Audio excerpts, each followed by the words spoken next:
ছাত্রদের যে আন্দোলনটি ইতিমধ্যে বাংলাদেশে হয়েছিল সেই আন্দোলনে কিন্তু প্রায় প্রচুর বাংলাদেশ আওয়ামী লীগের নেতাকর্মীরা সমর্থন দিয়েছিল। এখন আপনি আমাকে বলতে পারেন যে তারা ভাই কেমনে সমর্থন দিল বা তারা কেন সমর্থন দিয়েছে।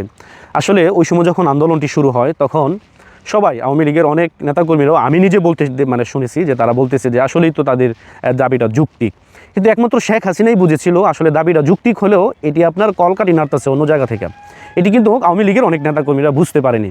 আপনি দেখবেন একটা বিষয় চিন্তা করে যে তারা কিন্তু কোথাও কিন্তু প্রতিরোধ সৃষ্টি করেনি বা ছাত্রদেরকে আপনার বাধার সম্মুখীন করেনি। বিভিন্ন কিছু বিচ্ছিন্ন ঘটনা ঘটেছে, কিন্তু আপনার ঢালাওভাবে যে সকল নেতাকর্মীরা ছাত্রদের বিরুদ্ধে অবস্থান নিয়েছিল এরকম ঘটনা আপনি দেখাতে পারবেন না। তাদের বক্তব্য হচ্ছে যে পুলিশটা তাদেরকে গুলি করেছে, তারা মারা গেছে, কিন্তু প্রশ্ন হচ্ছে এতদিন পরে কিন্তু সেটি প্রমাণ হচ্ছে যে আসলে এই গুলিগুলো পুলিশরা করেনি। কারা করেছে?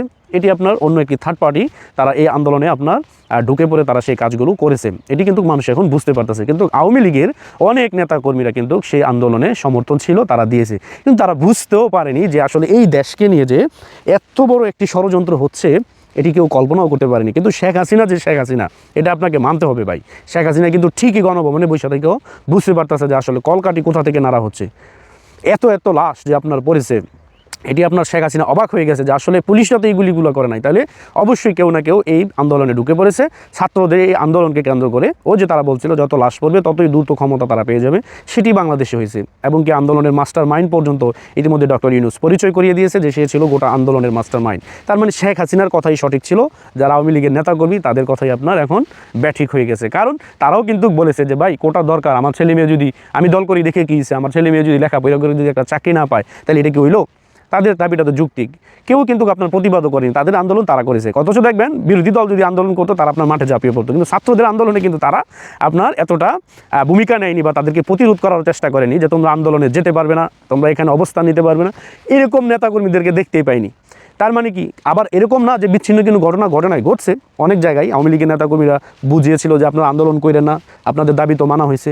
হয়তো এখানে আবার অনেক সময় আপনার বিভিন্ন বিচ্ছিন্ন ঘটনা ঘটে গেছে, কিন্তু ঢালাওভাবে বাংলাদেশের কোথাও আওয়ামী লীগের নেতাকর্মীরা সেভাবে অবস্থান নেয়নি। তার মানে তারাও বুঝেছে যে এটি যৌক্তিক দাবি ছিল। কিন্তু যৌক্তিক দাবির আড়ালে যে এত বড় ষড়যন্ত্র বাংলাদেশে হয়েছে এটি বাংলাদেশের মানুষ ইতিমধ্যে এখন বুঝতে পারতেছে। আর দিনে দিনে শেখ হাসিনার জনপ্রিয়তা যেভাবে হারে বৃদ্ধি পাচ্ছে, এদেশের জনগণ শেখ হাসিনার এই বাংলাদেশে আসতে হবে না। যদি কালকে নির্বাচন দেয় পরের দিন শেখ হাসিনা বাংলাদেশে চলে আসতে পারবে। শুধু জনগণের ভোটে জনগণই শেখ হাসিনাকে বাংলাদেশে নিয়ে আসবে এবং কি জনগণ তাকে ভোট দিয়ে জয়যুক্ত করে আনবে। কারণ এই কয়েক মাস পার হইতে পারে নাই ভাই, মানুষ বুঝতে পারছে যে দেশে যে একটা অরাজকতা হয়েছে, রাষ্ট্র যে আপনার অবৈধভাবে দখল করা হয়েছে। ইতিমধ্যে মানুষ সেটি আপনার বুঝে গেছে। সামনে মানুষ আরও বুঝবে। যখন সেই প্রকৃত যখন মানুষ বুঝতে সক্ষম হবে তখনই দেখবেন শেখ হাসিনা আসবে, যে শেখ হাসিনাই সঠিক ছিল। এই কথাটা যখন মানুষের মুখে মুখে আপনার প্রচার হবে, মানুষ যখন বুঝতে পারবে যে হ্যাঁ শেখ হাসিনাই সঠিক ছিল বাংলাদেশের জন্য, তখনই দেখবেন শেখ হাসিনার বাংলাদেশে আসাটা ততটাই সহজ হবে। আর বিশেষ করে উনি তো এখনও বাংলাদেশের প্রধানমন্ত্রী, যেহেতু ওনার কিন্তু পদত্যাগ দেখাতে পারেনি বা আমরা কেউ দেখিনি, এদেশের জনগণ দেখেনি।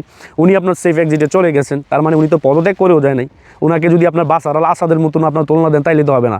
এদেশের অনেক রাজনৈতিক দল আছে, ওই রাজনৈতিক দলগুলো থেকে তারা যেমন বিরোধী, এমন তো না যে শেখ হাসিনা আপনার 58 বছর রাষ্ট্র ক্ষমতায় ছিল বাশার আল আসাদের মতন। শেখ হাসিনা নির্বাচনের আগে 21 বছর ক্ষমতার বাইরে ছিল, মাত্র 15 বছরের ক্ষমতায় ছিল, তাও জনগণের ভোটে। প্রথম তো এই দেশের জনগণই ভোট দিয়ে ওনাকে আনছে। এমন মানুষের বলতে শুনেছি ভাই বাংলাদেশে ভোটের প্রয়োজন নাই, শেখ হাসিনাই প্রধানমন্ত্রী থাকুক, শেখ হাসিনাই রাষ্ট্রের উন্নয়ন করতে পারবে, আমগর ভোট দিতে হইব না, আমরা এমনি দোয়া করি ওনার জন্য। এই কথা মানুষ বলছে, আমরা এমন শুনেছি যে মানুষ এই কথা বলছে যে ভাই শেখ হাসিনা নির্বাচন দেওয়ার দরকার নাই, শেখ হাসিনাই ক্ষমতায় থাকুক, শেখ হাসিনা যেভাবে দেশের উন্নয়ন করতেছে শেখ হাসিনাকে ভোটেরও প্রয়োজন নাই, উনি বাংলাদেশের উন্নয়ন করতে থাকুক। মানুষ এই কথাও বলছে। আপনি কি বলবেন? এই মানুষটাকে যদি মানুষ ভালোই না বাসবে তাহলে এই কথা মানুষ কেন বলবে যে ভোট ছাড়াই উনি প্রধানমন্ত্রী থাকুক? কারণ মানুষের অন্তরে উনি চলে গেছেন, মানুষের হৃদয়ে উনি টাচ করেছেন শেখ হাসিনা। আজকে মানুষ এটি উপলব্ধি করতে পারতেছে যে দেশে কী হয়েছিল, কেন ওনাকে তাড়িয়ে দেওয়া হয়েছে বা উনি কেন চলে গেছেন। মানুষ আজকে হারে হারে বুঝতে পারতেছে। দ্রুত সময় দেখবেন এই দেশের জনগণই শেখ হাসিনাকে নিয়ে আসবে, সেই সময়টা কিন্তু বেশি দূরে না। ওয়েট করেন।